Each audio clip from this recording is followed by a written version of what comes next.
get the risk and return.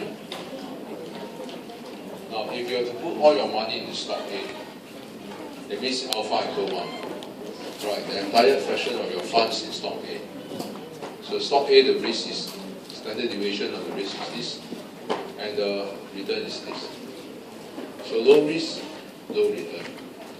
Now if you were to put all your money into stock B, put all money into stock B, it means alpha equal 1, 0.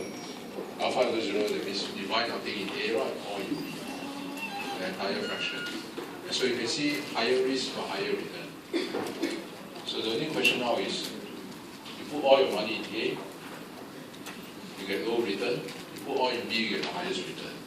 Now, if you varies the fraction of funds put into each, okay, so you can see, if you start from here, alpha equal 1, put all your money in A, right? You get this return. Now, once you start putting some money in B, will the return be higher? Sure, because B, the return is 15%. So once you start putting some money in B, you notice your return will go up, go up, go up, go up, go up.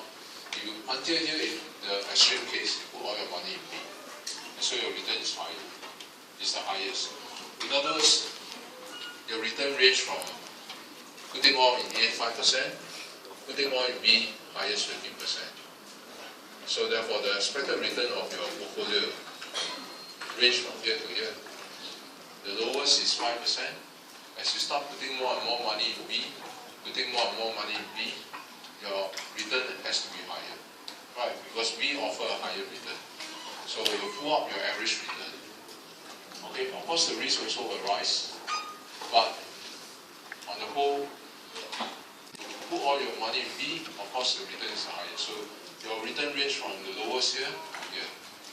Okay, so that depends on how much money you put. You put some in B, then here will be alpha equal to 0.9. Right? Alpha 0.9 means you put 90% in A, 10% in B. Here will be alpha equal 0.7. Here will be alpha equal 0.3. That means you only put 30% in A, 70% in B. So you should understand that as you allocate more money in B, the return is higher. Now, if you wonder why this 9, this is your expected return 9. The risk range from here to here. The return range from 5 to here, right? Must this be a straight line? I mean, your return line can be simply like this. Range from lowest. Your return can be this way. You range from the lowest to the highest. So must it necessarily be a straight line? It will be a straight line if the correlation coefficient is equal to 1. If the two stocks are perfectly correlated. Now why? The reason why this is true is because you see for yourself here. If the correlation coefficient is equal to 1, see here. If these two stocks are perfectly positively correlated, then this will be equal to 1. 1. Now if this is equal to 1, we can effectively remove this. If you remove away this, so therefore you can see your variance becomes as this for the portfolio. Alright. Now from here, we can simplify this further. Notice there's this stuff here. So this times this give you that. Agree? So if you common factor out this times this give you this term. This second term is this times this. You agree?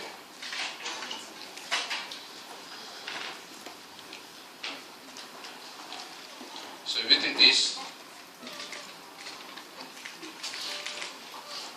times this, you get this.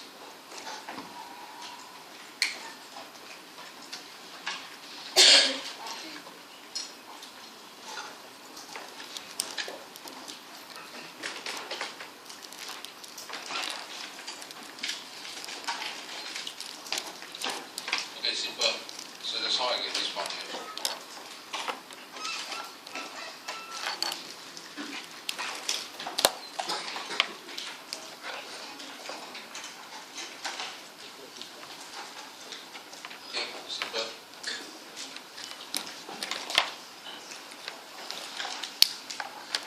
This times this give you this. This times this give you this. This times this plus this times this give you this. So therefore we can common factor out this as this plus this times this plus this. Yeah. So therefore if the two stocks are perfectly correlated, that is the correlation coefficient here is 1. Notice the risk and return is a linear function. It's a straight line. Understand? You can see for yourself. It's a straight line. The risk of the portfolio, the variance of the portfolio, the risk is a linear function. That's why we know that if the correlation coefficient here is equal to 1, it's a straight line. Right? The risk of the portfolio is linear. It's a straight line. Now, of course, if the two shares are not perfectly correlated, if it's not perfectly correlated, then the story will be different. So what happens if the two shares are not perfectly positively correlated? For example,